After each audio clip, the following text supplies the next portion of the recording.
إن الحمد لله نحمده ونستعينه ونستغفره ونعوذ بالله من شرور أنفسنا ومن سيئات أعمالنا من يهده الله فلا مضل له ومن يضلل فلا هادي له وأشهد أن لا إله إلا الله وحده لا شريك له وأشهد أن محمدا عبده ورسوله يا أيها الذين آمنوا اتقوا الله حق تقاته ولا تموتن إلا وأنتم مسلمون يا أيها الناس اتقوا ربكم الذي خلقكم من نفس واحدة وخلق منها زوجها وبث منهما رجالا كثيرا ونساء واتقوا الله الذي تساءلون به والأرحام إن الله عليكم رقيبا يا أيها الذين آمنوا اتقوا الله وقولوا قولا سديدا يصلح لكم أعمالكم ويغفر لكم ذنوبكم ومن يطع الله ورسوله فقد فاز فوزا عظيما أما بعد فإن خير الحديث كتاب الله وخير الهدي هدي محمد صلى الله عليه وسلم وشر الأمور محدثاتها وكل محدثة بدعة وكل بدعة ضلالة وكل ضلالة في النار فأعوذ بالله السميع العليم من الشيطان الرجيم بسم الله الرحمن الرحيم قل إن كنتم تحبون الله فاتبعوني يحببكم الله ويغفر لكم ذنوبكم والله غفور رحيم وقال في موضع آخر اليوم أكملت لكم دينكم وأتممت عليكم نعمتي ورضيت لكم الإسلام دينا وقال رسول الله صلى الله عليه وسلم لا يؤمن أحدكم حتى أكون أحب إليه من والده وولده والناس أجمعين أو كما قال صلى الله عليه وسلم. ہر قسم کی حمد و ثنا اس رب کے لیے ہے جس نے اس پوری کائنات کو پیدا فرمایا. اللہ کی بے شمار حمد و ثنا کے بعد بے شمار درود و سلام نازل ہوں ذات مبارکہ اور مقدسہ پر جو ساری انسانیت کی طرف رحمت بنا کر کے مبعوث فرمائے گئے. معزز حاضرین اور اسلامی بھائیوں، اللہ کے رسول صلی اللہ علیہ وسلم سے محبت ہمارے ایمان کا جز ہے اور اس کی علامت ہے آپ کی اتباع کرنا، آپ کی اطاعت کرنا، آپ نے جن چیزوں کا حکم دیا ہے اس پر عمل کرنا، جن چیزوں سے آپ نے دور رہنے کا حکم دیا ان سے دوری اختیار کرنا. یہ اس کی علامت اور پہچان ہے. جیسے دودھ کی علامت یہ ہے کہ وہ سفید ہو، کالی چیز کو دودھ نہیں کہہ سکتے، اسی طریقے سے اللہ کے رسول صلی اللہ علیہ وسلم سے محبت کی پہچان آپ کی اطاعت اور پیروی کرنا. یہ ضابطہ اللہ رب العالمین نے ہر نبی کے لیے فرمایا. اللہ رب العالمین نے فرمایا قرآن مقدس کے اندر قل ان کنتم تحبون اللہ، آپ فرما دیجئے اگر تمہیں اللہ تعالیٰ سے محبت ہے فاتبعونی، میری اتباع کرو، میری پیروی کرو، میرے نقش قدم پر چلو. یغفر لکم ذنوبکم، کیا فائدہ ہے اس کا؟ اللہ تمہارے گناہوں کو معاف کر دے گا. واللہ غفور رحیم، اللہ غفور رحیم ہے، معاف کرنے والا اور مہربان اور رحم دل ہے. اللہ کے رسول صلی اللہ علیہ وسلم سے محبت کا ضابطہ اور رسول جو قرآن و سنت کے اندر پیش کیا گیا وہی ہے. اللہ کے رسول صلی اللہ علیہ وسلم کی حدیث ہے لا یؤمن احدکم حتی اکون احب الیہ، تم میں سے کوئی اس وقت تک مومن نہیں ہو سکتا حتی اکون احب الیہ من والدہ وولدہ والناس اجمعین، جب تک کہ میں اس کے نزدیک، اس کی اولاد سے، اس کے ماں باپ سے، دنیا جہان کے تمام لوگوں سے زیادہ محبوب نہ بن جاؤں. اس کی کیا پہچان ہے؟ اس کی پہچان وہی جو اللہ رب العالمین نے فرمایا. کیا؟ اللہ رب العالمین کی اور اس کے رسول کی اتباع کرنا اور پیروی کرنا. جو دین اللہ رب العالمین نے اپنے نبی کو دیا ہے اس دین پر مکمل طور پر عمل پیرا ہو جانا، یہی آپ سے محبت کی پہچان ہے، یہی آپ سے محبت کی علامت ہے. جو یہ علامت جس کے اندر پائی جائے وہ مومن ہے، اور جس کے اندر علامت نہ پائی جائے، اگر وہ اللہ کے رسول کی شریعت پر عمل نہیں کرتا، آپ کے بتائے ہوئے طریقے پر نہیں چلتا، دین کے اندر نئی نئی چیزیں پیدا کرتا ہے، بدعات اور خرافات کرتا ہے، اللہ اور اس کے رسول کی معصیت اور نافرمانی کرتا ہے، اس کا مطلب یہ کہ ضابطہ اس کے اندر کم ہے. جتنا زیادہ دین سے دور ہوگا اتنا زیادہ ضابطہ اس کے اندر کم پایا جائے گا. آج اس ضابطے کو ہم اپنے سامنے رکھیں، اس اصول کو اپنے سامنے رکھیں اور ہم جائزہ لیں کہ آج ہمارے مسلم معاشرے کا کیا حال ہے. آج ہمارے مسلم معاشرے میں جہاں بہت ساری بدعات نے جڑ پکڑ لیا ہے، انہی میں سے ایک بدعت ہے ربیع الاول کی 12 تاریخ کو آپ کی ولادت کے نام پر جشن منانا. آپ کی ولادت کے نام پر جشن منانا، جلوس کرنا اور قوالیاں پڑھنا، اور اس طریقے سے یہ عقیدہ رکھنا کہ اللہ کے رسول صلی اللہ علیہ وسلم بنفس نفیس شریک ہوتے ہیں، حاضر ہوتے ہیں، باقاعدہ جشن آمد رسول منایا جاتا ہے۔ اور لوگ جب میلاد کر رہے ہوتے ہیں لوگ کھڑے ہو جاتے ہیں۔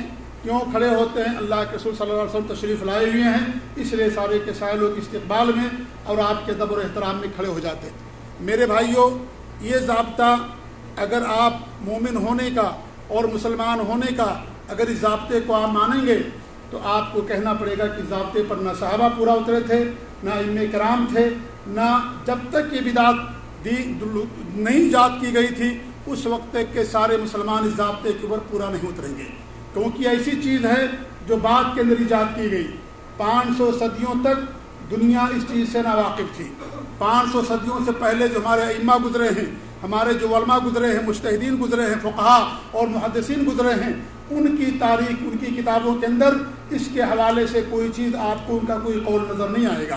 اس بات کی دلیل ہے کہ یہ چیز اس زمانے کے اندر نہیں پائی جاتی تھی، لہذا یہ ضابطہ جو بعد میں ایجاد کیا گیا، ظاہر بات وہ ضابطہ لوگوں کا اپنا بنایا ہوا ہے، اور وہ ضابطہ اللہ اور اس کے رسول کے دیے ہوئے ضابطے کے سراسر خلاف ہے، لہذا یہ ضابطہ کبھی محبت کا معیار نہیں ہو سکتا۔ ورنہ صحابہ کرام بھی اس ضابطے پر پورے نہیں اتریں گے، تابعین نہیں اتریں گے، تبع تابعین نہیں اتریں گے۔ 5 صدیوں تک جو مسلمان تھے اور جو اللہ اور اس کے رسول کے ماننے والے بندے تھے وہ سارے کے سارے ضابطے کے اوپر پورے نہیں اتریں گے۔ ظاہر بات ہے صحابہ ہمارے لیے معیار ہیں، ہمارے لیے محبت میں معیار ہیں، ہمارے لیے ایمان کے اندر معیار ہیں۔ اللہ رب العالمین نے فرمایا بین آمنوا بمثل ما آمنتم به فقد اهتدوا، اے لوگوں سن لو کان کھول کر کے، اگر تم ایمان لے کر کے آؤ گے جیسے صحابہ ایمان لے کر کے آئے تھے تب تمہیں ہدایت ملے گی، تب تمہیں صحیح راستہ ملے گا۔ صحابہ معیار ہیں ہمارے لیے، ہدایت کا معیار ہیں، محبت کا معیار ہیں، ایمان کا معیار ہیں۔ لہذا اگر یہ ضابطہ طے کر لیا جائے جو آج ضابطہ لوگوں نے بنا رکھا ہے کہ جو جشن رسول منائے، جو ولادت رسول پر جلسے جلوس کرے اور جو ولادت رسول پر سارے ہر خرافات کرے، وہی پکا اور سچا مسلمان ہے، وہی محبت کی علامت اور پہچان ہے۔ تو میرے بھائیو ہمیں کہنا پڑے گا کہ تمام صحابہ، تمام تابعین اور تمام لوگ اس معیار پر پورے نہیں اترے تھے، جبکہ صحابہ کرام کو اللہ رب العالمین نے جنت کی سرٹیفکیٹ دیا اور ان کے ایمان کو ہمارے لیے معیار قرار دیا اور کہا کہ اگر اس طریقے سے ایمان لاؤ گے تمہیں ہدایت ملے گی، ان کے راستے پر چلو گے تمہیں جنت ملے گی۔ جس راستے پر چل کر کے وہ جنت کے مزدے فضا کے حقدار بنے، انہی راستے پر چل کر کے تمہیں بھی جنت کی بشارت ملے گی۔ لہذا یہ ضابطہ جو لوگوں کا اپنا بنایا ہوا ہے وہ ضابطہ قطعاً صحیح نہیں ہے، وہ سراسر غلط ہے، کیونکہ وہ جو تھے ہم سے ایمان میں اعلیٰ تھے، ہم سے اللہ کے رسول سے محبت میں اعلیٰ اور عرفہ تھے۔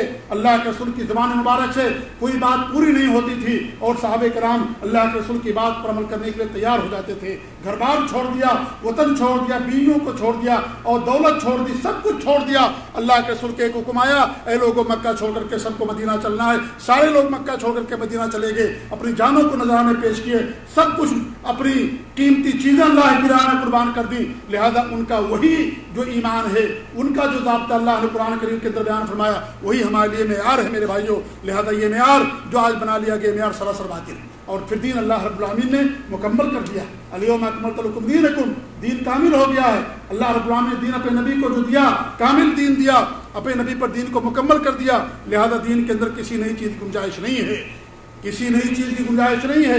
نئی چیز ہی کو بدعت کہا جاتا ہے۔ اللہ کے رسول کی حدیث ہے من احدث فی امرنا ھذا ما لیس منہ فہو رد، جس نے ہماری شریعت کے اندر کوئی نئی چیز بھی پیدا کی وہ مردود ہے۔ من عمل عملا لیس علیہ امرنا فہو رد، جس نے کوئی ایسا کام کیا جو ہماری شریعت سے ہٹ کر کے وہ مردود ہے۔ یہ دین کے اندر نئی چیز ہے۔ جب دین اللہ نے مکمل کر دیا، جو چیزیں ہمارے نبی کے زمانے میں تھیں وہی قیامت تک رہیں گی، اس میں نئی چیز اگر اضافہ کی جائے گی تو دین کا حکم یہ ہوگا کہ وہ بدعت ہوگا، اس پر عمل کرنا انسان کے لیے قطعاً جائز نہیں ہوگا۔ یہ بدعت ہے میرے بھائیوں۔ آپ ذرا غور کریں، ہمارے نبی نے 3 صدیوں کی تعریف فرمائی، سب سے بہتر زمانہ میرا ہے، اس کے بعد کا، پھر اس کے بعد کا زمانہ ہے۔ ان 3 صدیوں کے اندر یہ چیز نہیں تھی۔ 5ویں صدی کے بعد مصر کے اندر جب عبیدیوں کی حکومت آتی ہے، ان لوگوں نے یہ چیز کو ایجاد کیا، اور شروع میں 6 طرح کی بدعتیں ایجاد کی گئی تھی۔ میلاد، اللہ کے رسول کی جشن ولادت پر، حضرت علی کی ولادت پر، فاطمہ کی ولادت پر، حسن کی ولادت پر، حسین کی ولادت پر، اور جو بادشاہ وقت ہوتا تھا اس کی ولادت یا جس دن اسے تخت ملتی تھی، حکومت ملتا تھا، حکومت ملتی تھی، اس دن کو جشن منایا جاتا تھا۔ آپ ذرا غور کیجئے، یہ 6 چیزیں ایجاد کی گئی شروع میں، عبیدیوں نے ایجاد کیا تھا۔ 6 طرح کے جشن باقاعدہ منائے جاتے تھے۔ آپ غور کر لیجئے، یہ 6 طرح کے جشن جو منائے جاتے تھے، اس کے ایجاد کرنے والے کون تھے؟ یہ روافض تھے جو دشمنان صحابہ تھے، اس لیے انہوں نے ابو بکر کی ولادت پر جشن نہیں منایا، حضرت عمر کی ولادت پر جشن نہیں منایا، حضرت عثمان کی ولادت پر جشن نہیں منایا، اور جو دیگر عشرہ مبشرہ ہیں اور صحابہ کرام ان کی ولادت پر جشن نہیں منایا۔ منایا تو علی کی ولادت پر، فاطمہ کی ولادت پر، حسن و حسین کی ولادت پر۔ یہ بھی غلط تھا دین کے اندر، لیکن اس سے اندازہ ہوتا ہے کہ اس کے ایجاد کرنے والے رافضی ہیں اور یہ شیعہ ہیں، اور اس طریقے سے جو صحابہ کے، قرآن کے اور حدیث کے دشمن ہیں، مسلمانوں کے دشمن ہیں، ان لوگوں نے اس چیز کو رائج کیا تھا۔ اس لیے ان لوگوں پر باقاعدہ ان لوگوں نے جشن منانا شروع کیا تھا۔ ان میں سے آج بھی ساری چیزیں آپ دیکھیں، جو وہ ممالک جہاں روافض ہیں وہ باقاعدہ آج بھی ان تمام چیزوں پر جشن مناتے ہیں۔ لہذا میرے بھائیوں، اس چیز کا آپ غور کیجئے گا کہ ہمارے سنی مسلمانوں سے اس کا کوئی تعلق نہیں ہے، یہ ان لوگوں نے ایجاد کیا ہے جو صحابہ کے دشمن تھے، انہوں نے ان چیزوں کو ایجاد کیا ہے، اس کو رائج کیا دنیا کے اندر۔ اور 7ویں صدی ہجری کے اندر تو بہت زیادہ اس پر زور ہو گیا، اور اس طریقے سے بہت زیادہ پیسے خرچ کیے جانے لگے اور اپنے عروج کو پہنچا۔ اس کے بعد پھر بڑے بڑے اس طریقے سے علماء پیدا ہوئے جنہوں نے اس کو باقاعدہ رد کیا، اس کی تردید کی، اور کچھ ایسے خلفاء حکمراں بھی آئے جنہوں نے آ کر کے اس کو بعد میں ختم کیا۔ الغرض کہنے کا مقصد یہ ہے کہ میرے بھائیوں، یہ 5ویں صدی جب مصر کے اندر عبیدیوں کی حکومت آتی ہے، جو رافضی تھے، باطنی اور رافضی تھے، جب ان کی حکومت آئی تو ان لوگوں نے اس چیز کو ایجاد کیا۔ اور آج بھی ہمارے معاشرے کے اندر، مسلم معاشرے کے اندر جو بدعتیں پائی جاتی ہیں، آپ دیکھیں گے اکثر بدعتوں کے پیچھے انہی کا ہاتھ ہے۔ قبر سے متعلق جتنی بدعتیں ہیں، قبر کو پختہ کرنا، قبر کا طواف کرنا، قبر کا پر چراغاں کرنا، قبروں پر سجدے کرنا، قبروں پر جا کر کے جو ہے وہاں رکوع اور نذارے پیش کرنا اور قبروں کو پختہ کرنا، یہ ساری چیزیں میرے بھائیوں آج وہیں سے آئی ہوئی ہیں۔ عید میلاد النبی، شب برات اور اس طریقے سے اور بھی بہت ساری بدعات اگر دیکھیں گے تو اس کے بھی ایجاد کرنے والے یہی لوگ ہیں، اور اس طریقے سے سنی مسلمانوں کے اندر باقاعدہ اس کو انہوں نے اللہ کے رسول کی محبت اور عقیدت کے نام پر اس چیز کو جو ہے ان کے اندر رائج کیا۔ تو یہ جو چیز ہے میرے بھائیوں، یہ ان لوگوں کی طرف سے آئی ہوئی ہے، اور یہ بعد میں اسلام کی تکمیل کے بعد یہ چیز پیدا کی گئی ہے۔ اور پھر ہمارے نبی کی زندگی میرے بھائیوں، ہجرت کا واقعہ، صحابہ کرام نے آپ کی زندگی میں ہجرت کے واقعے کو سب سے بڑا واقعہ سمجھا، کیونکہ ہجرت کے واقعے سے اللہ رب العالمین نے دین اسلام کو دنیا کے اندر اشاعت فرمائی۔ اور دین اسلام جس کا نام لینا بھی مکے کے اندر جرم ہوا کرتا تھا، پھانسی ہوا کرتی تھی، قتل کر دیا جاتا تھا، انہیں مارا اور ستایا جاتا تھا، وہی اسلام مکے کی گلیوں سے نکل کر کے جب مدینے کے اندر پہنچتا، پوری دنیا کے اندر اللہ رب العالمین نے اسلام کی اشاعت فرمائی صحابہ کے برہون منت اللہ کے فضل و کرم سے۔ لہذا جب اسلامی تاریخ کی بنیاد ڈالنے کی بات آئی، عمر فاروق نے اللہ کے رسول صلی اللہ علیہ وسلم کی ہجرت کو منتخب کیا۔ علی رضی اللہ تعالیٰ عنہ نے اللہ کے رسول کی ہجرت کی تاریخ کہا تھا کہ جس دن انہوں نے ہجرت کیا تھا اسی کو اپنا اسلامی شعار بنایا جائے، اسلامی سال بنایا جائے، اور اسی کو منتخب کیا گیا۔ صحابہ کی نظر پڑی تو اللہ کے رسول صلی اللہ علیہ وسلم کی ہجرت کے واقعے پر نظر پڑی، کیونکہ ہجرت کے واقعے میں اصل اسلام کی اشاعت ہجرت سے مرہون منت ہے۔ اسلام کی تبلیغ اور اسلام کی دعوت دنیا کے اندر پہنچنا اصل ہجرت ہی کے مرہون منت ہے۔ اس لیے صحابہ کرام نے آپ کی زندگی کے کسی اور واقعے کو منتخب نہیں کیا، ہجرت کے واقعے کو منتخب کیا، اس لیے ہمارا سال ہجری سال کہلاتا ہے۔ لہذا آپ کی زندگی کے اندر بہت بڑا واقعہ تھا۔ اسی طریقے سے جس دن اللہ رب العالمین نے آپ کو نبی بنایا، وہ بھی آپ کی زندگی کا بہت بڑا واقعہ میرے بھائیوں۔ مکہ کے مشرکین بھی اللہ کے محمد بن عبداللہ کو مانتے تھے، آپ کے اخلاق کی تعریف کیا کرتے تھے، آپ کی ولادت کی تعریف کیا کرتے تھے، سب مانتے تھے، لیکن جب اللہ رب العالمین نے آپ کو نبی بنایا، جب آپ محمد رسول اللہ بنے، انہوں نے انکار کر دیا۔ صلح حدیبیہ کا واقعہ یاد ہوگا آپ سب لوگوں کو۔ ہمارے نبی نے جب عہد کیا تو محمد رسول اللہ لکھا کہ میں جو صلح کر رہا ہوں محمد رسول اللہ لکھا۔ کفار مشرکین نے کہا تھا اگر آپ کو محمد رسول اللہ مانتے تو آپ سے ہمارا کوئی اختلاف نہیں تھا، ہم آپ کو محمد رسول اللہ نہیں مانتے، آپ کو محمد بن عبداللہ مانتے ہیں۔ اور انہوں نے اصرار کیا اور ہمارے نبی نے اپنا نام محمد رسول اللہ کے جائے محمد بن عبداللہ لکھا کہ محمد بن عبداللہ نہ مانو تم نہ مانو ہمیں اللہ کا رسول، لیکن میں اللہ تعالیٰ کا آخری رسول ہوں، میں رہوں گا قیامت اور میری رسالت رہے گی۔ لہذا آپ نے محمد بن عبداللہ لکھا۔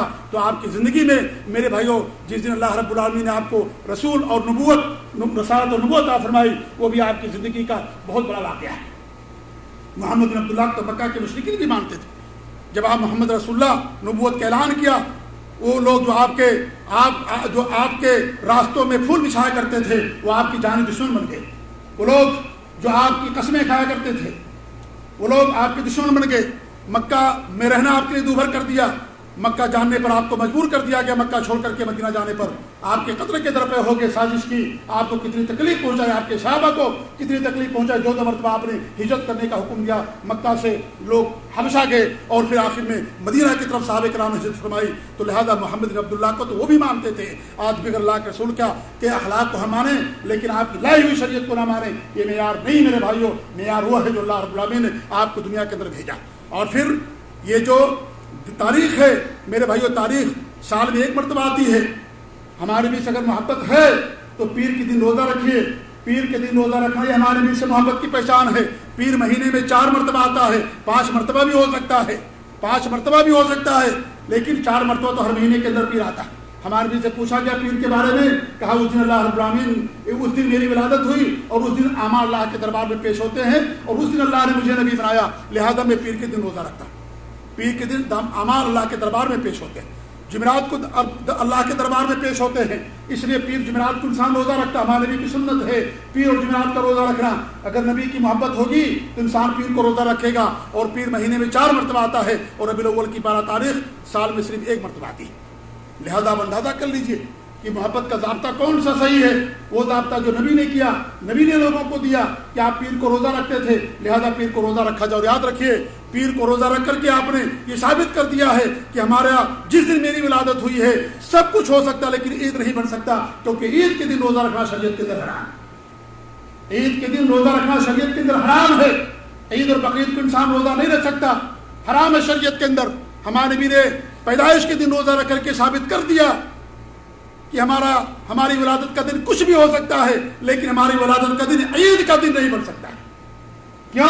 اس لیے کہ میں نے عید کے دن روزہ رکھا, میں نے اپنی ولادت کے موقع پر, لہذا روزہ عید کے دن رکھنا منع ہے. آج لوگ عید میلاد النبی کا نام دیتے ہیں. اسلام کے اندر 2 ہی عیدیں ہیں میرے بھائیوں, ایک عید الفطر ہے جو رمضان میں آتی ہے اور ایک عید البقرعید ہے جو ذی الحجہ کے اندر آتی ہے. باقی اور کوئی عید نہیں ہے. ہاں ایک عید ہے تیسری عید جو جمعہ کا دن ہے, جو ہفتہ واری عید ہے, جس کا انسان اہتمام کرتا ہے, نماز پڑھتا ہے, خطبہ سنتا ہے اور اس طریقے سے سورہ کہف کی تلاوت کرتا ہے. یہ دن بھی پورے سال میں, پورے ہفتے کا سب سے بہترین پورے سال کا دن ہے. جس دن اللہ نے حضرت آدم کو پیدا کیا اسی دن قیامت بھی قائم ہوگی اور یہ سب سے عظیم دن ہے جس دن سورج شروع ہوتا ہے جمعہ کا دن.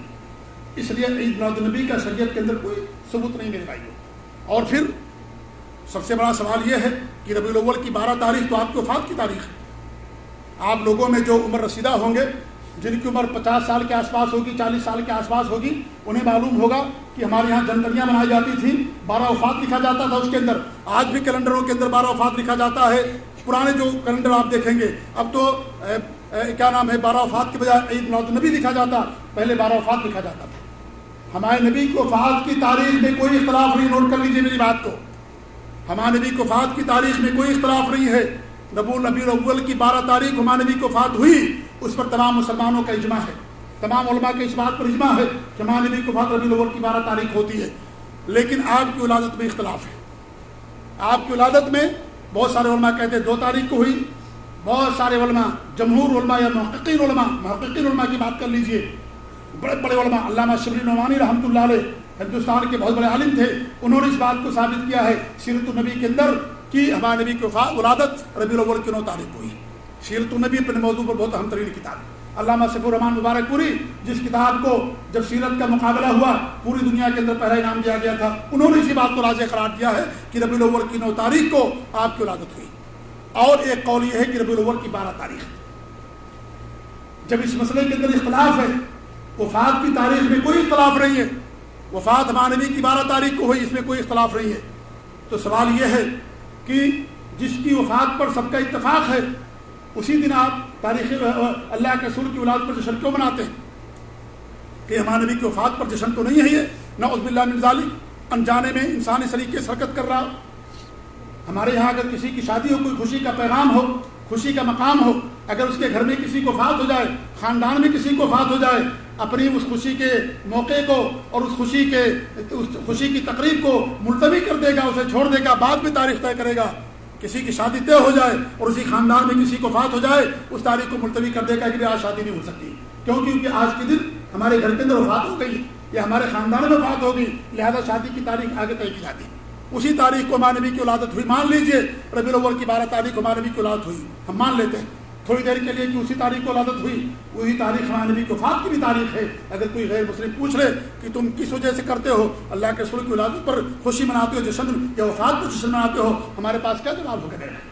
اور پھر غیر مسلموں کی تقلید ہے، یہود و نصارہ جشن مناتے ہیں اور کیا نام کرسمس ڈے مناتے ہیں، اور اس طریقے سے جتنی بھی قومیں ہیں غیر اقوام اور اس طریقے سے کفار اور مشرکین، وہ اپنے بڑے بڑے جو ان کے گزرے ہیں بڑے بڑے لوگ، ان کی ولادت پر وہ لوگ باقاعدہ جشن مناتے ہیں، وہ لوگ جشن مناتے ہیں۔ اس لیے میرے بھائیو یہ چیز بھی ان کی طرف سے آئی ہوئی ہے، یہ غیر مسلموں کی طرف سے آئی ہوئی ہے، اور یہ ہمارے نبی سے محبت کی پہچان یہ قطع نہیں ہے۔ اس لیے میرے بھائیو خلاصہ کلام یہ ہے کہ اللہ کے رسول کی ولادت پر جشن منانا، عید اسے کا نام دینا، جلسے جلوس کرنا، یہ ساری چیزیں دین کے اندر نئی چیزیں بدعت اور خرافات ہیں، یہ ہمارے نبی سے محبت کی پہچان نہیں ہے۔ ہمارے نبی سے محبت اللہ کے رسول صلی اللہ علیہ وسلم کی اطاعت کرنا ہے، آپ کی لائی ہوئی شریعت کے مطابق عمل کرنا ہے۔ یہ باتیں میں اس لیے آپ لوگوں سے کہہ رہا ہوں، الحمدللہ اس ملک کے اندر یہ نہیں ہوتا ہے، ہمارے ملکوں کے اندر ہوتا ہے۔ یہ آپ کی ہماری ذمہ داری بنتی ہے کہ اپنے ملک کے لوگوں کو بتائیں کہ دین کے اندر بالکل صحیح نہیں ہے، یہ محبت کی پہچان نہیں ہے کہ ہم پورے سال میں ایک مرتبہ جلوس نکال لیں اللہ کے رسول سے محبت کرنے والے بن گئے۔ یہ محبت کا ضابطہ قطعاً ہرگز نہیں ہے۔ اس لیے اپنے گھر والوں کو بتائیں، اپنے رشتہ داروں کو بتائیں، جو لوگ اس کے اندر ملوث ان کو بتائیں، آپ کی ذمہ داری ہے۔ کلکم راع و کلکم مسئول عن رعیتہ، ہر آدمی ذمہ دار ہے، ہر آدمی نگہبان ہے، ہر آدمی سے اس کی رعایا کے بارے میں سوال کیا جائے گا، سوال کیا جائے گا۔ آپ کے ہمارے لیے ضروری یہ ہے کہ ہم بچوں کو دیندار چھوڑ کر کے جائیں، بجائے اس کے کہ ہم ان کو مالدار چھوڑ کر کے جائیں۔ سب سے بڑا فائدہ بچوں کو دینداری کا فائدہ ہوگا۔ دین اور توحید انہیں سکھائیے، سنت انہیں سکھائیے، بدعت اور خرافات اور جو شرکیہ چیزیں ہیں ان تمام چیزوں کی مذمت ان کو بتائیں اور ان کے دلوں کے اندر نفرت پیدا کریں، تب جا کر کے آپ اپنے بچوں کی دینی تربیت کر سکیں گے، آپ کے جو ماتحت کے لوگ ہیں ان کا حق ادا کر سکیں گے۔ اس لیے میرے بھائیوں یہ باتیں آپ کو لوگوں کے سامنے بتائی جاتی ہیں کیونکہ ہمارا فرض بنتا ہے، ہماری ذمہ داری بنتی ہے، ہمیں کوئی حق بات ملے اس کو لیں اور دوسروں تک پہنچائیں۔ ابھی آپ جائیں گے جبیل کے اندر، کوئی مان لیجئے کوئی دکان ہے، کلیئرنس لگا ہوا وہاں پر، دکان ٹوٹ رہی ہے، 100 ریال کا سامان 10 20 50 ہزار میں ملتا ہے، اپنے ساتھیوں کو فون کر کے بتاؤ گے کہ آ جاؤ فلاں دکان ٹوٹ رہی ہے، سامان بہت سستا ہے، سامان بہت سستا کر کے لے لو۔ میرے بھائی اس سے زیادہ حق بنتا ہے اپنے بھائیوں کو، گھر والوں کو دین کی باتیں بتائیں، انہیں جہنم کے راستے سے بچائیں، شیطان کے راستے سے بچائیں، بدعت و خرافات کے راستے سے ان کو بچائیں۔ ان کا زیادہ حق ہمارے پر بنتا ہے بجائے اس کے کہ دنیا کا حق سے زیادہ بڑا حق دین کا حق ان کا ہمارے پر ہے۔ اس لیے میرے بھائیوں ہمیں چاہیے کہ ہم دین کی باتوں کو سیکھیں، جو حق ملے اسے لیں اور اس حق کو دوسروں تک پہنچانے کی کوشش کریں حکمت کے ساتھ، اچھے انداز میں۔ اللہ تعالیٰ سے ہماری دعا ہے کہ اللہ رب العالمین ہمیں حق بات کو سمجھنے کی توفیق عنایت فرمائے، اللہ رب العالمین ہمیں حق پر قائم رکھے، اللہ اپنے نبی کی سنت پر قائم رکھے، اللہ رب العالمین بدعت اور خرافات سے بچائے۔ بدعت میرے بھائی جہنم کے اندر لے جانے والی، ہمارے نبی صلی اللہ علیہ وسلم ہر خطبے کے اندر کہا کرتے تھے ہر نئی چیز بدعت ہے اور ہر بدعت گمراہی ہے اور ہر گمراہی انسان کو جہنم کے اندر لے جانے والی، جہنم کے اندر لے جانے والی گمراہی۔ یہ چھوٹی بدعت نہیں ہے اور کسی بدعت کو چھوٹا نہیں سمجھنا چاہیے، چھوٹی چھوٹی بدعتوں ہی سے بڑی بدعتیں جنم لیتی ہیں۔ کبھی انسان چھوٹے گناہ کو چھوٹا گناہ نہ سمجھے، چھوٹے چھوٹے گناہ کرتے انسان بڑا گناہ کرنا بیٹھ جاتا ہے۔ اسے کبھی انسان کسی بدعت کو یا آپ یہ دیکھیں کس کی مخالفت ہو رہی، کس کی نافرمانی ہو رہی، اللہ کے رسول کی مخالفت ہو رہی۔ کتنی بڑی ذات اللہ کے رسول صلی اللہ علیہ وسلم کی، اللہ کے بعد اگر کسی کا مقام مرتبہ ہے جناب محمد رسول اللہ صلی اللہ علیہ وسلم کا مقام مرتبہ ہے۔ ہم آپ کو وہی مقام دے دیں جو اللہ نے آپ کو مقام دیا، جو ہمارے نبی نے اپنا مقام حدیثوں کے اندر بیان کیا، آپ کو اس مقام سے اونچا کر دینا میرے بھائیوں یہ کیا ہے؟ آپ کی شان میں گستاخی ہے اور اس طریقے سے آپ کی شان میں غلو ہے۔ نبوت کے بعد اگر کوئی مقام منتب بچتا ہے الوہیت کا مقام بچتا ہے، اس لیے اللہ کے رسول کو جو مقام ملا اس مقام سے کوئی انسان آگے جا نہیں سکتا، کسی بشر کے لیے اس سے اونچا مقام نہیں مل سکتا، جتنا اونچا مقام ہو سکتا تھا اللہ رب العالمین نے اپنے نبی کو دے دیا۔ آج یہ جو عید میلاد النبی مناتے ہیں ہمارے نبی کی شان میں ایسی گستاخیاں، ایسا غلو کرتے ہیں کہ انہیں لا کر کے اللہ کا مقام دے دیتے ہیں، وہ رب کے مقام پر لا کر کے کھڑا کر دیتے ہیں، وہی جو مستقی عرش کا خدا ہو کر اتر پڑا ہے مدینے مصطفیٰ بن کر، اس طرح کے اشعار بھی پڑے جاتے ہیں میرے بھائیوں، جو سراسر غلو اور حرام اور ناجائز اور شرکیہ شعر ہے۔ اللہ کی ذات سب سے بڑی ذات ہے، اللہ نے آپ کو نبی بنایا، وَكَانَ فَضْلُ اللَّهِ عَلَيْكَ كَبِيرًا، اللہ کا آپ پر سب سے بڑا فضل ہے۔ اللہ کے فضل سے آپ کے مقام مرتبہ ملا، اس لیے سب سے بڑا مقام اور مرتبہ اور حق اللہ کا، اس کے بعد نبی کا حق ہے، لہذا نبی کے مرتبے کو پہچانیے۔ نبی سے محبت کی پہچان آپ کی شان میں غلو کرنا نہیں، بلکہ نبی سے محبت کی پہچان آپ کی لائی ہوئی شریعت کے مطابق عمل کرنا ہے اور اس پر زندگی گزارنا ہے۔ اللہ تعالیٰ ہم اس پر عمل کرنے کی توفیق عنایت فرمائے۔ علیکم بسنتی، میری سنتوں کو لازم پکڑو، وہ سنت الخلفاء الراشدین، خلفائے راشدین کی سنتوں کو لازم پکڑو۔ خلفائے راشدین نے کیا کبھی کیا؟ صحابہ نے، ابو بکر، عمر، علی، عثمان، علی، بڑے بڑے صحابہ تابعین گزر گئے، کیا کبھی انہوں نے اس طرح کے کام کیا؟ آپ ان کی پوری تاریخ پر ڈالیے، ائمہ کرام کی تاریخ پر ڈالیے، کبھی آپ کو یہ چیزیں ان کے یہاں نہیں ملے گی۔ لہذا میرے بھائیوں، اسے آپ اس کو چھوڑیں، ہمارے لیے سنتیں کافی ہیں۔ اگر سنتوں پر انسان عمل کر لے اس کے لیے کافی ہے، بدعات کی انسان کو خطان ضرورت نہیں ہے۔ اللہ تعالیٰ ہمیں ہر طرح کی بدعات سے محفوظ رکھے، آمین۔ بارک اللہ علیہ ولکم فی القرآن العظیم ونفعنی وإياكم بآيات الذکر الحکیم، انہ تعالی جواد الکریم الرؤوف الرحیم۔